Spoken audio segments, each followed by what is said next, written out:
Hi, guys, me again, and welcome to Being Bubbly episode 6. I can't believe we are already 6 episodes in. I am so excited for jumping into today's episode, but before we do, I of course want to do our Lily Fit check. So here you'll see I have on a little Lily vintage number. And when I say vintage, I mean I've probably had this for I don't know, like 12 years. It was a dress at one time and then I shrunk it. So now it is a beach cover up slash shirt that's too long. So I wear it around the house and I love it. But yeah, that's my Lily Fit check of the week. And I'm not really sure. Lily Pulitzer seems to be on their social media game because they're always like commenting on my stories when I tag them in posts. Like, thank you, I feel seen. But not sure if you are aware, you are like the official stylist of Being Bubbly. So just wanted to put that out there, Lily Pulitzer, so you can see this. So I'm going to clip that. It's the first day of May. I feel like I was in such a bad mood all of April because the weather was so gloomy and chilly and not great. And for the first time in a very long time this week, the weather has been fabulous in New England. So I feel like we are on the other side. I'm just happier. I want to be outside. The flowers are in bloom. It's fantastic. So happy May to you all. Trying to think. That's it as far as an official life check from me. Not much new has happened since last week. I do feel much lighter and more bubblier in today's episode than I have in the past, just because like talking about pregnancy and birth and NICU journeys was very emotional. So I'm hoping this is like the first episode ever that I don't cry in. We'll see. But I definitely am excited to move into kind of new territory. Obviously, we're still going to talk about motherhood and all of that because that's a huge part of my life. But there are so many other like topics and things that I want to discuss with you all. And so I am very excited for what is to come with Being Bubbly. So, in terms of today's episode, we're really going to kind of finish up this whole mini series on pregnancy, postpartum, birth, all of that. And so I know I've been promising to do kind of a Q&A. I've been getting questions from every episode and a lot of them have to do with like being a mom and postpartum. So I thought doing a dedicated episode to that would be fun. So that's going to be a majority of the episode. And I've gotten some questions about like being bubbly in general and just kind of like my experience so far starting a podcast and how that's going. And oh, by the way, I have been watching all of the like analytics. That's like a whole piece of podcasting is like all of your analytics of like your audience and your views and your downloads. And I am so excited. The views and downloads and subscriptions are soaring, which is phenomenal. Shout out to my 4 friends in the UK and my 1 friend in the Netherlands. Very exciting to see that Being Bubbly has gone international. Very exciting. So thank you. And to all of you US people, thank you. Keep watching, keep listening, keep subscribing. And yeah, let's make Being Bubbly bigger than ever. All right, let's jump into it. So in terms of the Q&A, I've obviously gotten a lot of questions on pregnancy and postpartum, so we're going to kind of start there. Some very kind soul just asked me how I was doing today. So thank you. That is such a sweet question, and I am doing lovely. I hope you are as well. And then I've gotten a few different times just like, how are you at this stage in your postpartum? I am officially 16 months postpartum. So I gave birth to Millie 16 months ago, which is crazy. And I guess I would say I feel like that's like a loaded question, but I would say I'm good today. Last night I was on like a little bit of a anxiety spiral. It just like comes and goes. But I would say the further I've gone through like my postpartum journey, I feel like the more I'm feeling the effects of postpartum depression and anxiety. Definitely within the last 2 months or so, my anxiety has like skyrocketed. Now, I will say, and there probably is a direct correlation, I'm well aware of that, but I very quick after giving birth, I was put on Lexapro. especially with Millie being in the NICU. And I want to say like 3 months ago, I decided to kind of wean myself off of it. No real particular reason.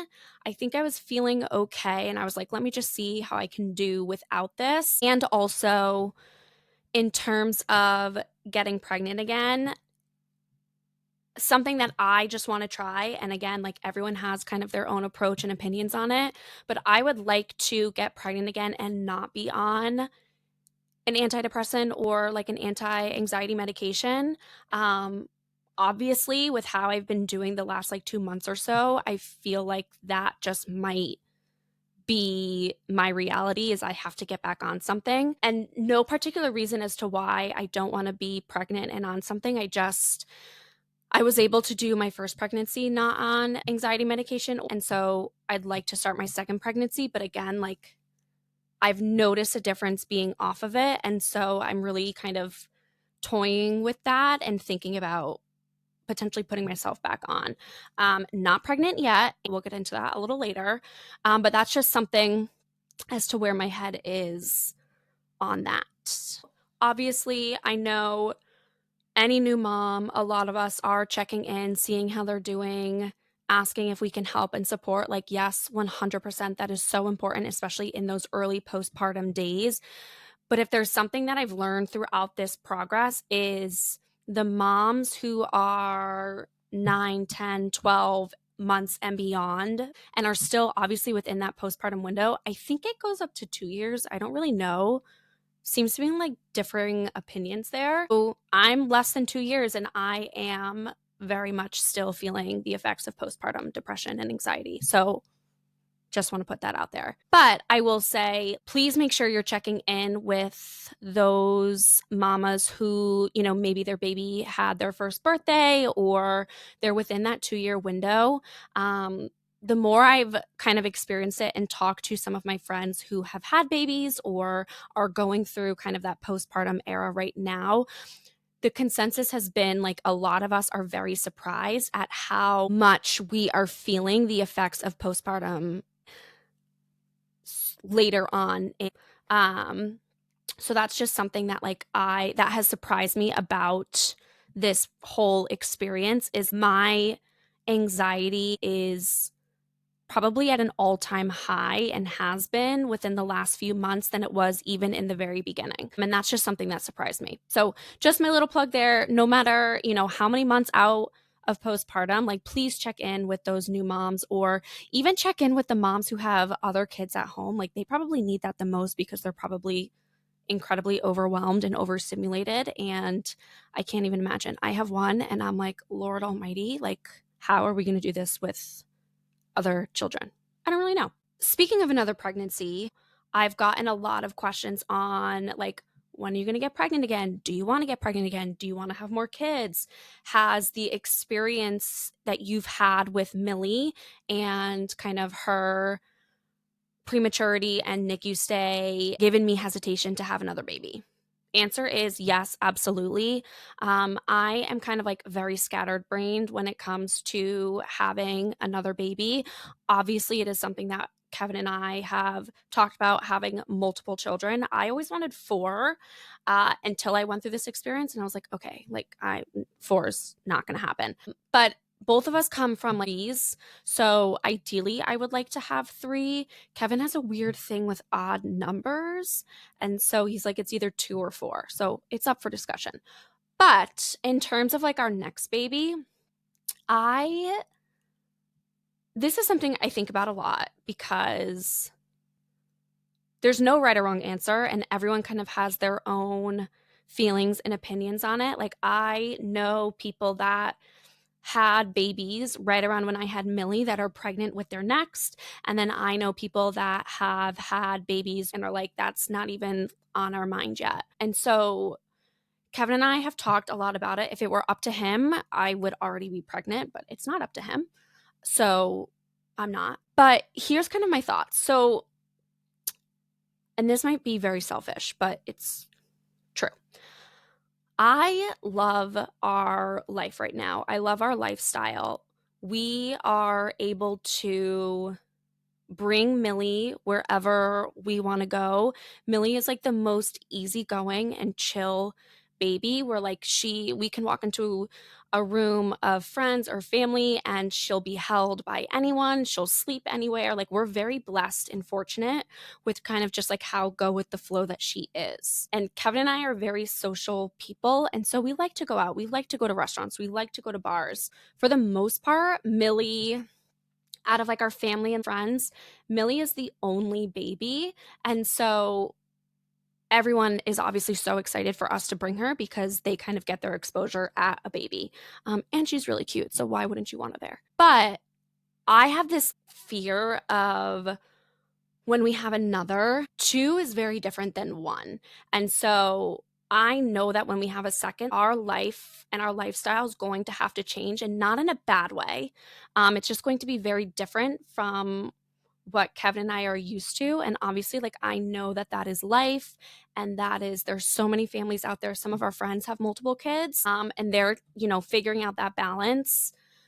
But I think Kevin and I we're not ready for it. And so I have told Kevin, I said, we will reassess come fall, because I want to enjoy the summer. I want to enjoy the summer with Millie. I really want to like just take in as much as I can of her at this age and at like the next couple of phases that we're going through, and not worry about being pregnant or another baby. So yes to having another. Yes, I am very anxious and worried. I think a piece of that is we still don't really know why I went into preterm labor and why Millie was a preemie. Couple different like thoughts and ideas, but we obviously like don't have the tests to prove it. Stress was a piece. I did get into a little car accident before. And I had super low amniotic fluid and they don't know why. And so not kind of having those answers just makes me anxious and it makes me nervous. So that's definitely something that I need to unpack a little bit more on like another personal level.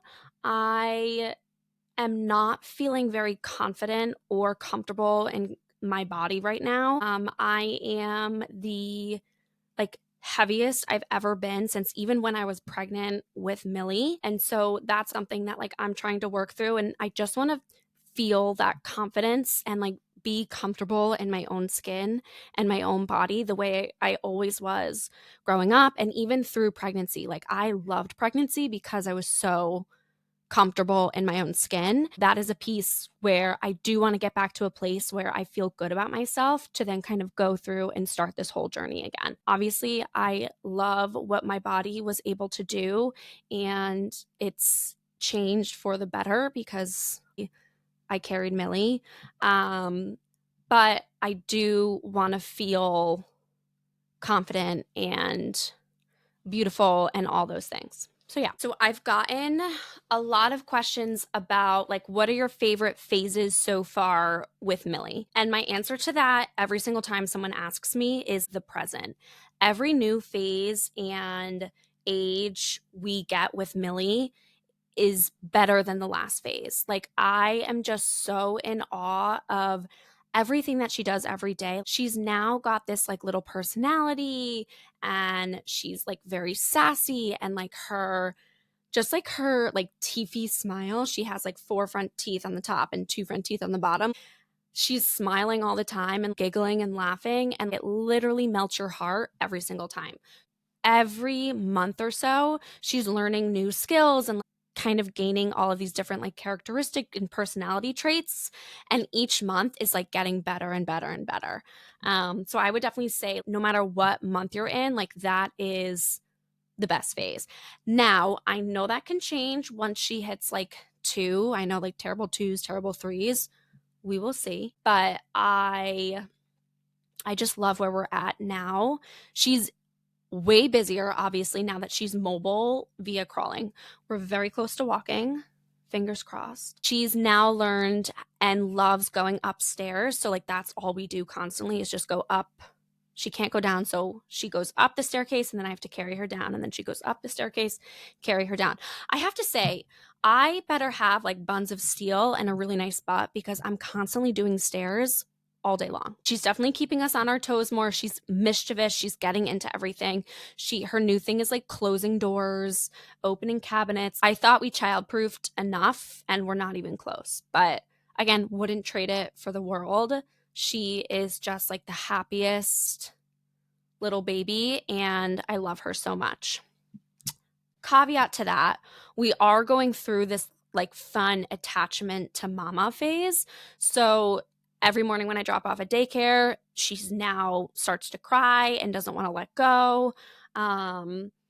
She sometimes, if she's with like other people and she'll see me, she'll like put her arms out. And so like now whenever she's with other people, like I have to stay out of sight from her. Yeah, this mama phase has been interesting, but like secretly warms my heart because she wants her mommy. She's a mommy's girl.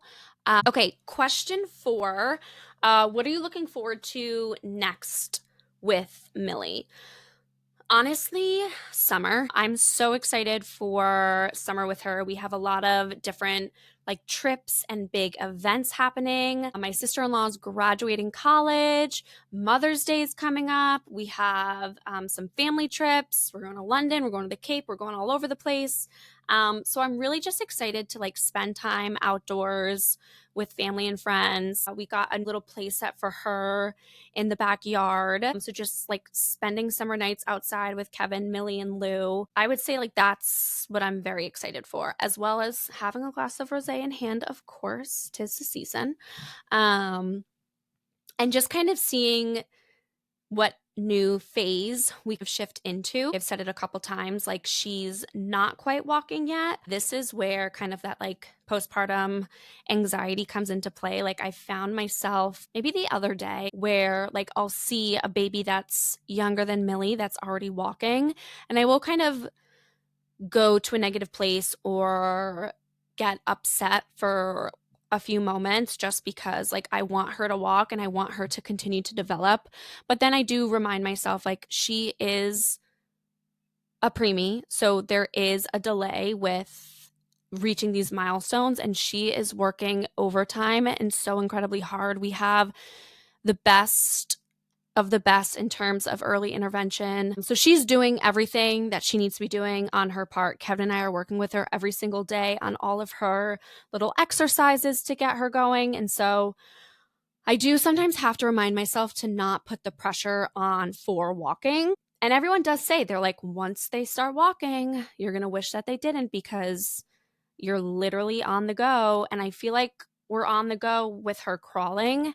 However, 3 steps and I've caught up to her. So walking, I know, is a little bit of a different ball game, but we are very excited for her to kind of reach that next milestone. So that's kind of it in terms of the questions that I've gotten over the last 6 weeks about pregnancy, postpartum. I feel like within one of these 6 episodes, I've answered most of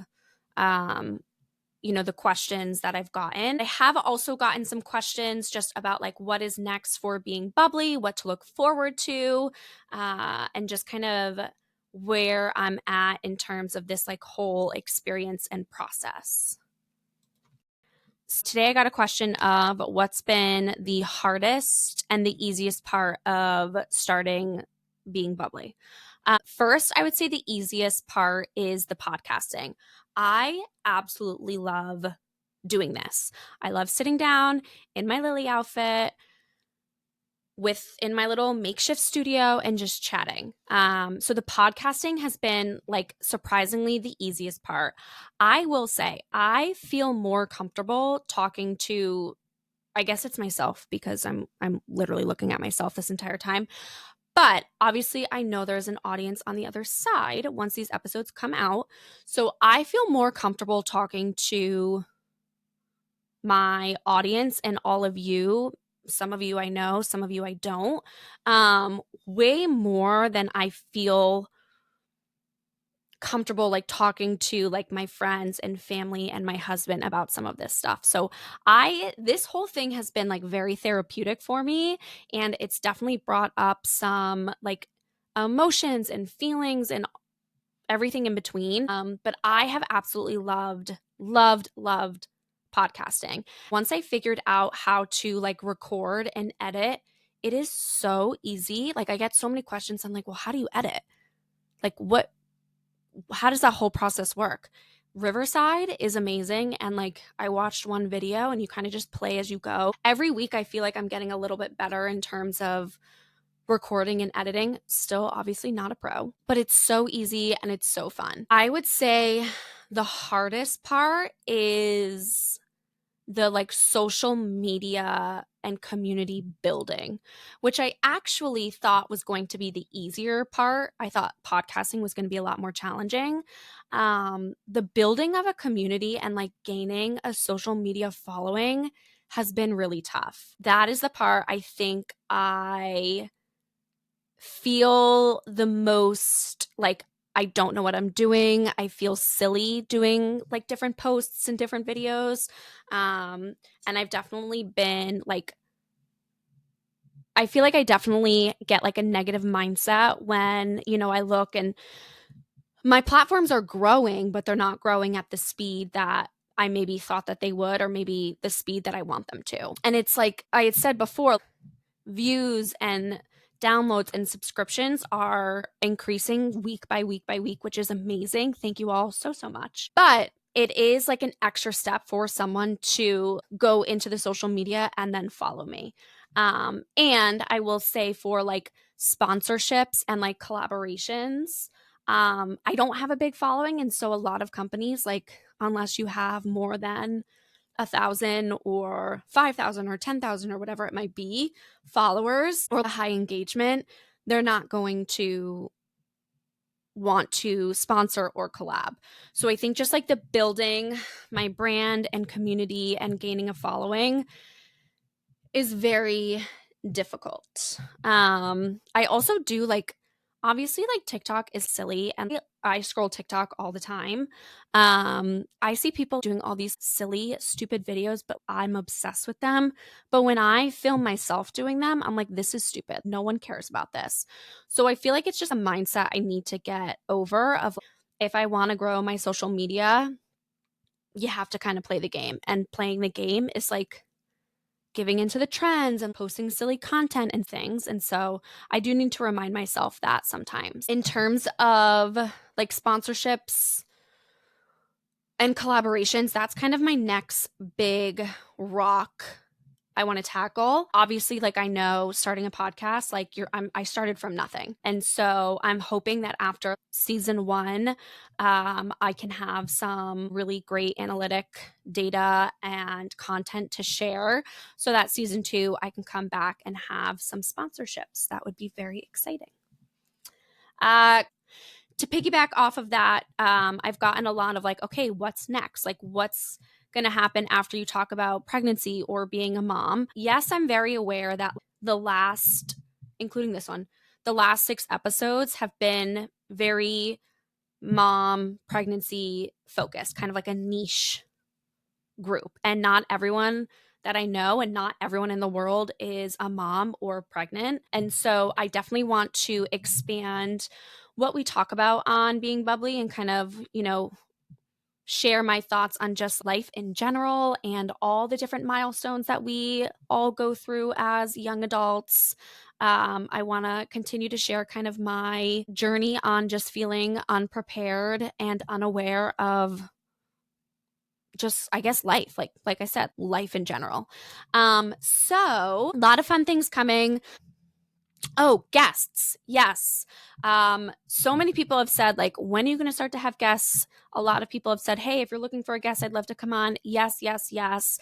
I wanted to kind of get my bearings in terms of starting a podcast before I welcomed guests on. I am definitely feeling like I am ready for that. I am so excited. I've already talked to a few people about doing potential episodes and having a few guests come on. There's a lot that I need to learn in terms of having a guest. Am I doing it virtually? Am I doing it in person? If it's in person, like, where is that person going to sit? Because I'm in my bedroom right now. If it's virtual, how the hell do I do 2 cameras at the same time? So a lot to work on as far as guests, but really excited. And yeah, I think finishing season 1. I don't know how many episodes we're going to do. I would say like we're about halfway. I'll have a few more episodes to take us into the summer and then maybe do a little bit of a break, kind of reset, get my ducks in a row, see how things are going, and then get ready to launch season 2. One thing I will say I need to do a better job at is reminding people to follow me on social media at Being Bubbly Pod on TikTok and Instagram. People, I need the follows. I need to build up my social media accounts. So please do me a favor. If you're listening to this, come and give me a follow. I promise my content is somewhat fun and silly and exciting. I don't know. I like it. So hopefully you will too. And don't forget to download, subscribe, like, give 5 stars to anywhere where you listen to podcasts. If you're watching on YouTube, give it a thumbs up and subscribe. And on that note, I'm going to send us off with a little cheers to being bubbly. Bye.